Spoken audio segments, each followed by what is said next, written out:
Okay, so chapter 3, I gave you a sheet of notes instead of writing a million things on the board. I'll still use the board some, but chapter 3 is about a thing called derivatives. So we just had a shift in our year. Anywhere you take calculus, chapter 1 is an algebra review because calculus is very algebra based. Chapter 2 is a limits chapter. Limits are sort of the foundational idea of calculus that everything's built on, but they now fade largely into the background and just kind of silently do work, and they'll get occasionally mentioned. They'll get mentioned today, but they'll just sort of silently do work in the background for most of the rest of the year. And then chapter 3 is about a thing called derivatives. Derivatives are going to measure rates of change or measure slopes. So derivative is a synonym for slope, is a synonym for rate of change. Whether that's like how fast a car is driving, how fast a person's running, how fast iceberg is melting, whatever that may be, how fast the temperature is changing, how fast COVID is growing or shrinking in count. Anything that changes has a rate of change. It can speed up, it can slow down. Rates of change are derivatives. When we get done with derivatives last about a chapter, and then we branch off into a thing called integrals, which last like a lot of chapters, and derivatives will pop back and forth. But anyway, calculus is a better class to have the year after physics, to be honest with you, because some of the stuff we did in physics kind of appears in calculus. So here's some physics reminders from last year. There's two kinds of rates, two kinds of speed was what we were concentrating on from physics, speed or velocity. But there's an average rate of change, and then there's an instantaneous rate of change. If you have an average rate of change, that's computed over time. Like, I'm going on a 300-mile trip. It took me 5 hours to get there, so we averaged 60 miles per hour. For most of the trip, your speedometer would not have said 60, but over time, it averaged out to be 60 miles an hour. Instantaneous rates are measured at an instant. Instantaneous rates would be what your speedometer says at any given second when you pass the policeman or whatever else you're concerned with as you're driving along. Average rates of change are an algebra-based endeavor. Instantaneous rates are a calculus-based endeavor. Average rates are found by doing the slope of what's called a secant line. The word from geometry, secant, not the word from secant that was trig, but the geometry word secant involves touching 2 points, like delta y over delta x, rise over run kind of stuff. Okay, in our chapter 1 algebra review, we did some slopes. You get 2 points, subtract the y's to figure out how much it went up, subtract the x's, figure out how much it went across, figure out a slope. If you have 2 points, straight line, do slopes, that's been no big deal. You've been doing that since 8th grade. Okay. Instantaneous rates have barely come up in your life. Those involve the slope of a thing called a tangent line that's only touching 1 point. So if I wanted to do the slope of this curve right here, we did this once or twice in physics. We had a piece of graph paper in physics and had a curvy thing, and you had to draw in a tangent line which like barely touches that line just into 1 point. And then we used our graph paper to kind of guesstimate the slope by counting boxes. We did that twice, I think, early in the year in physics. That may have long faded from your memory, I don't know. But you probably got the impression at the time, as you are now, that's not a real precise way to do it, right? Graph a graph on graph paper, and then kind of just like guesstimate where you're touching the boxes, because if I lean this line like a little bit more, it still might only touch at that 1 point, but it has a different slope. Like you have a little bit of wiggle room, and you have a little bit of guesstimation going on there. But that's what they were trying to do. This is 1500s, 1600s. They had rates that they needed, instantaneous rates. They had to figure out the slope here somehow.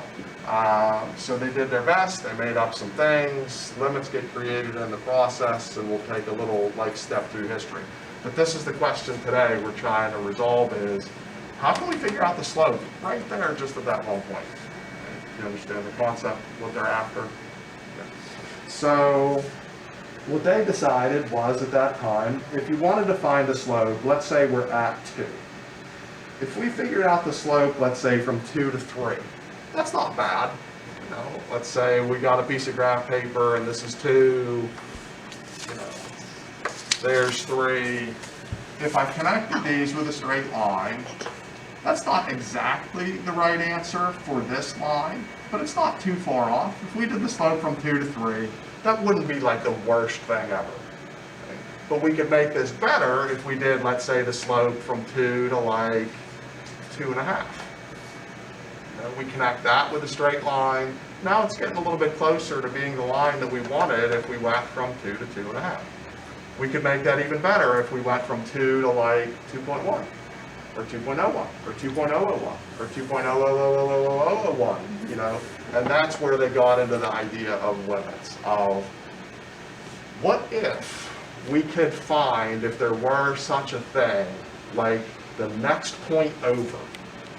Obviously, there is no such thing as a point having a neighboring point because it just isn't, okay? But that was sort of like their concept of, what if we're going to use 2, and then we're going to use some kind of friend that's right next to 2, like a 2.00001 thing. What do we even call that? How would we refer to this? That's how limits got invented, because it's a sub-problem off of the main thing they were trying to do, which is these slopes. Okay, so here's their concept is same kind of graph, same kind of thing. Imagine that we put this under a microscope and we've zoomed in and zoomed in and zoomed in and zoomed in and zoomed in like a million times focused, zoomed in or something. So we have this point, we'll call this X, and I labeled that on your paper. I already have like a thing labeled X. Then we're going to move over just a touch. You know, if this were on this board, it would be so close it would look like they were stacked on top of each other. But we're in our imagination that we've zoomed in, zoomed in, zoomed in, zoomed in so many times and blown this up to such a magnification process that in the real world, maybe these two look like they're stacked. But in our zoomed in world, this is X plus just a little bit more. Just a little bit more than that. I did not label that on your paper, but I dropped in like a dotted line where you could label next to the X, like an X plus H, to be the name of that location. If this is X, the most common name you like to use for that height would be Y. Okay, but Y is synonymous for f of X.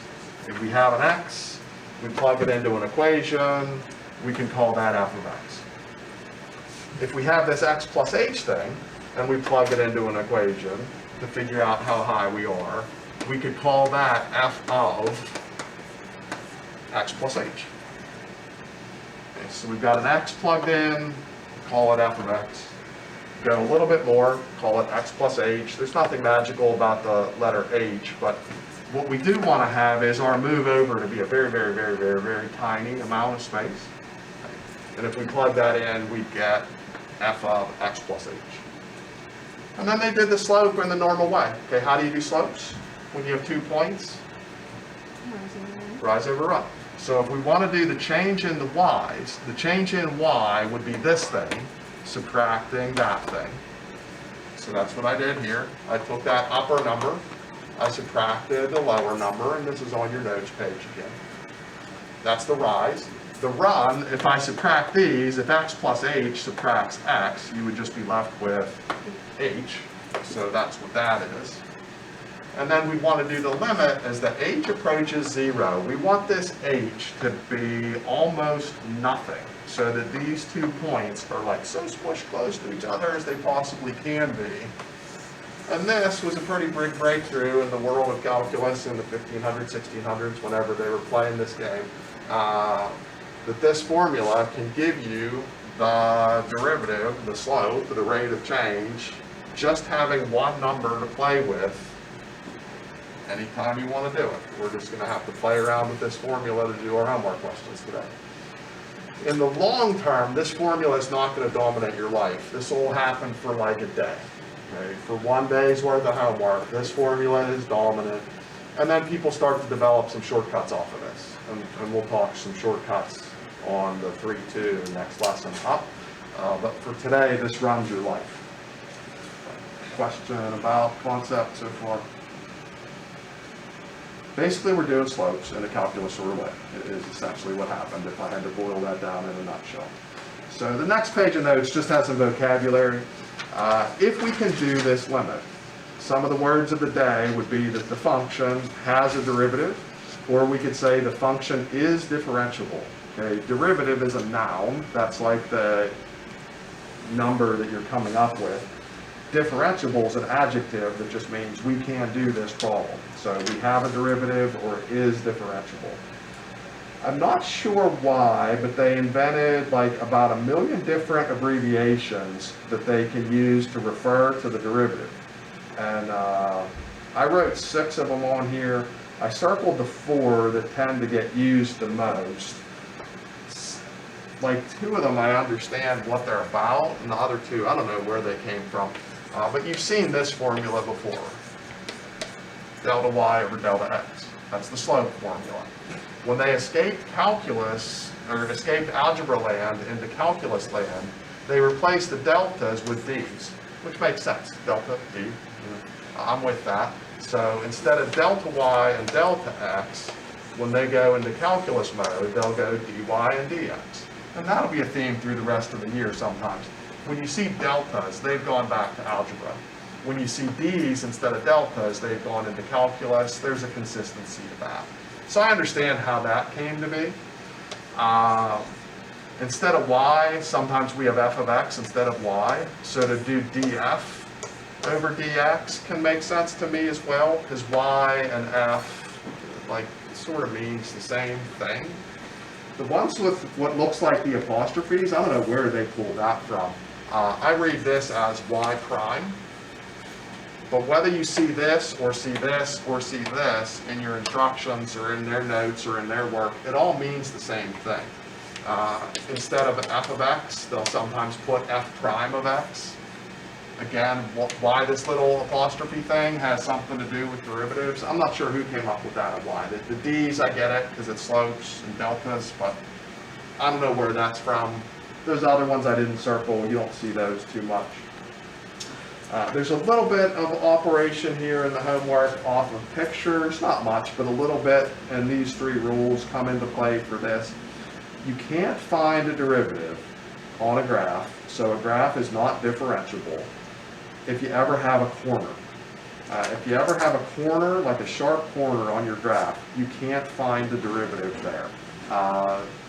It's trying to do an instantaneous rate at a moment, but that's just not practical. So if I throw something up in the air, it goes up, it comes down. I can measure the speed at all those moments. Everything is measurable.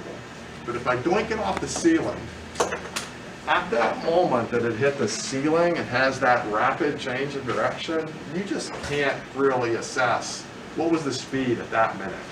Like if a car is driving 50 miles an hour into a wall and it recoils at like 20 miles an hour, you can measure the speeds in and out.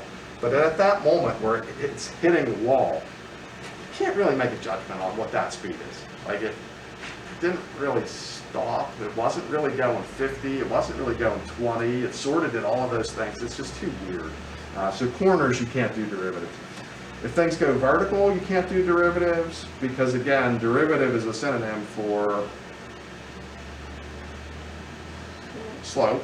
Okay, so if I do my arm like this has a slope that is positive. This has a slope this has a slope that's all wonderful. But this, you can't figure out the slope. So if a graph goes vertical for an instant, at that instant, you can't do the slope there because slope can't be computed when things go vertical. The other thing you can't do derivatives of are moments where there's a discontinuity. So if you have those holes in the graph, you can't do slopes at the moment where there's a hole in the graph. You could do all the surrounding areas that aren't so holy, but anywhere there's a hole in the graph, you can't do the derivatives. So this formula I've boiled down historically into a 4-step plan. And that's the bottom of page 2 here in notes, and then we'll spring into action and do some math. So what this formula is telling you to do, step 1, plug in x plus h into a formula that you're given. So I'm about to give you 4 different formulas. Our first step on all 4 of these formulas is going to be just put x plus h in where the x is, and do some math and see what happens. Then we're going to subtract off the original f of x that we're given, and we'll see what happens. We'll have to divide by an h, this step 3, and see what happens. And then the last thing we'll worry about is that the h is, for all intent and purposes, the h is basically 0. So if you follow that 4-step plan, that's a more of an Englishy way to explain some steps of what we're doing as opposed to this, but it means the same thing. So here we go. So if we're trying to use this formula to do the slopes on this at an instance, we want to take x plus h and plug it in so it gets squared. If you square that out, what shall it look like? X squared plus 2xh plus h squared. I agree with that. Is this the first one on the notes, or is that something different? That's the first one on the notes. Yep. So we're going to put x plus h in where the formula has an x. The formula tells us to square it, so we do it. So I'll label that, I guess, step 1, mission accomplished. Then step 2 is subtract off the original thing. If we subtract off the original x squared, can we clean that up at all? Yeah. How? Just get rid of the extra. Get rid of the x squareds. So step 2, mission accomplished. Step 3 is to divide everything by h.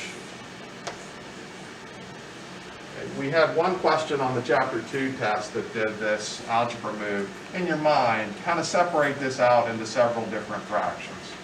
Okay, but step 3, dividing by h. Act like that's a fraction and improve it. 2x. Act like the other thing is a fraction and improve it. Is an h.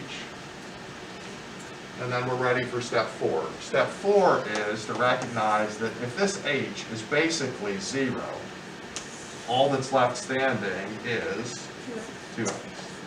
So the derivative of x squared is always going to come back to us as 2x, regardless of which point we pick on its row. Question about that? When you get the 2x, just the 2x again? The h is basically 0. So step 4 is doing the limit as h approaches 0. So if you replace h with 0, it's just 2x. Then I had a follow-up question. Okay, one point on this graph would be the point 2, 4. Because if I plug in 2 for x and square it, out would come 4. 2, 4 would be one point on this curve. So if I asked you to find the slope specifically at 2, 4, this formula is only based on the x. So we'd want to plug in the 2 for the x, and out would come 4. Pure coincidence that this had a 4 and this had a 4. That's just luck. Okay, like if I had selected the point 3, 9. 3 squared is 9, so 3, 9 is a point on that curve. If I wanted the slope of 3, 9, it would be 2 times 3, which is 6. If I wanted the slope at 10, 100, 10, 100 is a point of the curve, because 10 squared is 100. Plug the 10 in, now I've got a slope of 20. I can make that make sense. You know x squared graphs are u's. As this u progresses, it gets progressively steeper. The slope at the beginning is decent, but it's getting steeper, steeper, steeper, steeper as you go. So for this to go from 4 to 6 to 20 to whatever it does, that is getting steeper as it continues on its path. Follow-up question I have here asks you to find the equation of a line that goes through a certain point. So we're back to this from chapter 1 and from algebra 2 and algebra 1 called point slope form. If I want to use the point 2, 4, here I stick the 4, and here I stick the 2. And when I did the 0.24, I came up with a slope of 4. That goes there. And maybe we need to distribute stuff, maybe we don't, I don't know. Back in the book, check it, see what they do, if they do any of that. Question about that? Let me do this one next. So your first step is that x plus h goes everywhere that you have an x. So if x plus h goes everywhere you have an x, we look like this for now. Math it. We just did this a second ago. The back half would be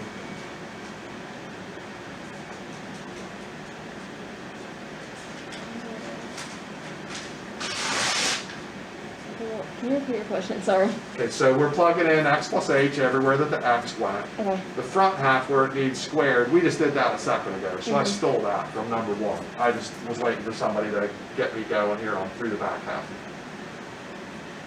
3x plus 3. Okay, just do a little distribute there. So that's step 1, put in the x plus h, check. Step 2,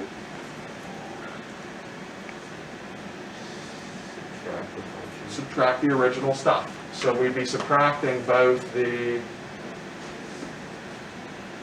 X squared and the plus 3x. x squared and the 3x, which makes that a minus. If this original formula had a minus, it would have just become, if this were a minus, now it would have to be plus. It'll, all the signs will swap. What this should always do, almost always do, is eliminate some of the earlier pieces. So those have all vanished. Step 2, mission accomplished. And you don't have to label 1s and 2s as you go. I'm just doing that to help clue you in where we are in the process. So we plugged in the x plus h. We subtracted off the original stuff. Now what? Divide by h. Divide by h. Generally speaking, you'll have h's all over the world, and when you divide by the h, it's just going to drop a bunch of the h's away. So this 2xh is going to become 2x. What'll the h squared become? H. An h. The 3h? 3. A 3. And then step 3, mission accomplished. Then step 4 is that the h gets replaced with a 0. And who's left standing? 2x plus 3. 2x plus 3.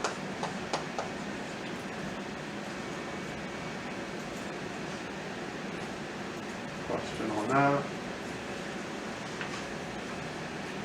The next one gets a little harder, okay? If you just have things that look like algebra 1 kind of polynomials, binomials, trinomials, you know, x squareds, x's, numbers, x cubes, that kind of stuff, it's not too bad. I don't know that they'll do any with cubes. If they did stuff with cubes, what you'd have to do is square it and then refoil your square result with a third one of the x plus h's. I don't think they'll do that, but if they get into cubing, you know, we've already squared, cubing just refoil with the third one. If we go into fractions, fractions are going to go back to 7th grade memories, but our first thing we need to do is replace the original thing with x plus h. So that's not so bad. Then we need to try to subtract the original thing. So it looks like that. But we need resolution on that. So we need to have a 7th grade subtracting fractions moment of memory. Common denominator. Okay, this is invisibly in parentheses. So is that. If there's nothing there, your common denominator, you'd have to take the x as well as the x plus h. So when we do our subtraction to get our common denominator going, we'll need to take both of those. If you're going to change the bottoms, you have to change the tops. So this didn't have the x, so it's going to need to gain an x on the top. This didn't have the x plus h, so that needs to gain an x plus h on the top. And then we're going to have to do some math. Remember, because we're subtracting, this is going to change all the signs of everything that follows. So this has a 1x, this has a 1x, but we're subtracting this 1x from that 1x, so all of the xy stuff is just gone. What we're left with is subtracting an h. So this was like step 1. Step 2, we just accomplished that we subtracted some fractions. Anything that's fraction in the homework is going to have to make on the denominator. Then what's happening for step 3? Plug in 0. Plug in 0. Not yet.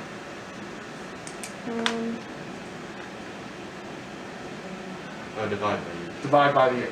The simplest way to show that we're dividing by h is to insert an h on the bottom of the fraction. And then how can that simplify?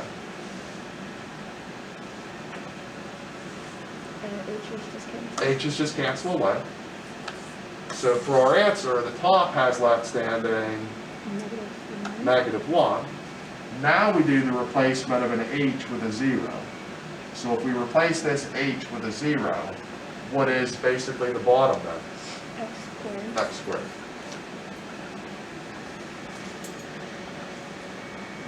Cheeks. Most of the fraction, all of the fractiony ones, you'll have to do common denominators. Most of them end up creating squares, I believe. Something there. Rudy stuff. So for this, our first move is stick in the x plus h. Nothing really to change there, that just looks how it looks. Subtract off the original. Nothing really to do there, that just sort of looks how it looks. You can't subtract roots when they're unlike radicals, meaning when the numbers underneath are different, you can't really touch them. We're trying to divide that all by h. Nothing really we can do there. Even if we try to do that separation into fractions thing, we can't cancel anything because this is rooted and this isn't rooted, and roots and non-roots can't really interact with each other. And then we're about to hit a wall, because if you replace the h with a 0, you're not supposed to have a 0 on the bottom. And if you replace this with 0, you'd have a root subtracting itself, and the top would be a 0. So we have one of those exciting 0 over 0 problems called an indeterminate form that it blows the world up. You can't do anything really with this the way it looks. You have to change the way it looks. So let's talk about this to build up momentum. If I give you that, people in math history didn't like the way that looked. They used to make people fix that. This could change to be 2, 3. Agree. If I gave you something like this, people didn't like the way that looked either.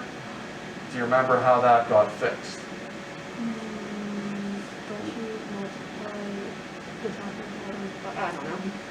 Put root 3 minus root 5 on the bottom. We multiply by root 3 minus root 5, because when we do a FOIL with that, this is a different weird root 15, positive. This is a different weird root 15, negative. They eliminate each other, and that doesn't hurt anything. These become normal 3s, these become normal 5s, the bottom becomes all normal numbers, and life becomes happiness and joy again. This was called a conjugate. I think you had mentioned that word, maybe? I don't know, I had trouble hearing what you said, because I'm closer to the air purifier than I am to you. So you said some stuff, but I wasn't sure what you said, to be honest. Anything that has roots going on, you're going to have to break out a conjugate. Not to attack the bottom, but to attack the top. Conjugate means just switch the sign. Okay, so take this rooty subtracty thing, multiply by a rooty addy thing, and then we'll see where it goes. But recognize where we are is step 4 already. Okay, like step 1, we already copied that. Step 2, we already subtracted that. Step 3, we already divided that. What we're trying to do right now is the limit, and we've hit a wall based on how this looks. On the bottom, I'm just gonna have H like wanting to distribute this, because I don't think it's gonna be necessary to actually distribute it. You're just making the problem bigger, I think, if you do that. I think you're better to just have H waiting. If you FOIL this, this would be a crazy, ridiculous negative root, but this is the corresponding crazy, ridiculous positive root, so we don't have to worry about this in competition with that. That's just gonna eliminate. What's gonna happen when you multiply these with each other, these two? Drop the root. Just drop the root. You're gonna get an x plus h. When you multiply these, Could cancel each other. cancels out 2, just leaves you 1. X. x, and the sign on that is negative. So we changed the way that looked, and we also gave ourselves some opportunities now to keep making this look better. Did I lose anybody on that step? Okay, so how can we clean this up a little bit? Can you cancel the top of the, never mind. Eliminate who? I was gonna say if you could like cancel the top with the bottom in parentheses. No, you can't really, because these are roots and those are Oh, regulars, so okay. those can't really mess with each Get other. rid of the x and the minus x. Okay, this positive x is subtracting a negative x, so we can wipe them out. A little bit of combined like terms. And then get rid of the h's. Yeah, this h can cancel this h, so the only thing left standing on the top is a 1. And this whole time, what we've desired to do is replace the h with a 0. So if I replace this h with a 0, a root x adding a root x 2 root X. is 2 of those root x's. Because this has like that invisible 1, the invisible 1 coefficients are there. If you start off with a rooty thing, you usually end up with a rooty thing. That's just how that one will tend to go. Anything rooty will involve a conjugate. Anything fractiony will involve a common denominator. The other ones will be better, simpler. They won't have any of those like complicated algebra moves. But that is what it is. I'll scroll left and peek at homework. Homework that builds from this is page 124. We're going to go 5 to 18, 37 to 42. 5 through 18 is like what we just got done doing. The first 6 start off with just some foiling, distributing kind of stuff. The first 6 are more like this one. That one was almost like overly simplistic to start with an easier one. Okay, but they're more of this size from 5 through 10. 11 to 14 get into fraction-y ones. So some of the fractions are going to be bigger than this, because this is pretty much like the smallest fraction a human could encounter. There's not too many fractions smaller than 1 over x. So some of the fractions are a little bit bigger than our fraction, but none of them are like insane. The roots happen from 15 to 18, so some conjugates there. The roots are a little bit bigger than the root that we started with, but the style of math will maintain the same. So that's what the 5 to 18 is, what we just did on the board. The 37 to 42 is more based on graphs. Let's look at that page. I'll talk you through one of those. Sorry. That's all right.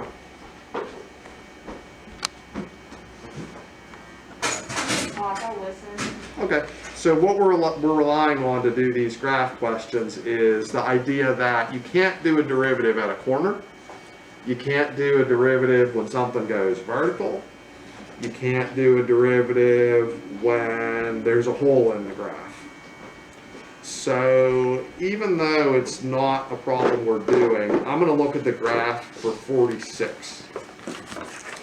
So I'm on 125. Looking at picture for number 46, but the directions before number 37. So the directions before 37 say, at what point is this function going to be A, differentiable? So your answer for where it's differentiable is going to be, basically you're going to say everything except, and then look for corners, verticals, and holes. So the A answer, if I'm looking at 46's picture, I'd say it's differentiable everywhere except 1, because there's a corner there, a pointy thing, corresponding to an x-axis number of 1. So if I'm looking at 46, I'm saying differentiable everywhere except 1. If it had ever gone vertical, I'd mention that too. If it had any holes in it, I'd mention that too. Okay, and what I would do is I'd mention all the problem areas of holes, verticals, or corners. So A's answer will generally be everything except, and then list 1 or 2 or 3 bad ones, or maybe even no bad ones. If I were looking at the graph for number 1, I would just say it's good everywhere. It never went vertical, it never had a hole, it never had a corner, it didn't do anything weird. You know, if I'm looking at the graph of 2, I'd be like, hey, it's differentiable everywhere. It didn't have any weird stuff. If I'm looking at number 40, well, I have a lot of criticisms of 40. Like 40 is pretty wild. So 40, you'd say everywhere except, and then you would name a couple locations. Okay, but something like 46, you'd say everywhere except, and there's only one problem zone. Do you get the gist of what A is? Okay, then B is a follow-up where you're going to explain which category your problem was in. Is it that it's continuous but not differentiable? That would mean corner. You're still continuous at a corner. Like I can take my chalk and continuously draw a graph with a corner. I don't have to lift my chalk. Or if it went vertical, I didn't have to lift my chalk to do that. So if you encountered a corner or a vertical, that's still continuous. You would say that for part B. If I'm looking at 46, that's what I did. So 46A, I'm saying everywhere but 1. For 46B, I'm saying 1. 1 is in that category of problem. C would mean you encountered a hole in your graph. So if I'm looking at number 46, I got nothing for C. Okay.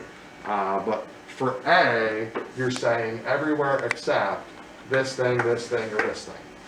And then you're going to classify, if this was your type of problem you had, then you have an answer for C. If these were the types of problems you have, then you have an answer for B. You understand? So A will be everywhere except, and then the exception answers will appear either as B's or C's.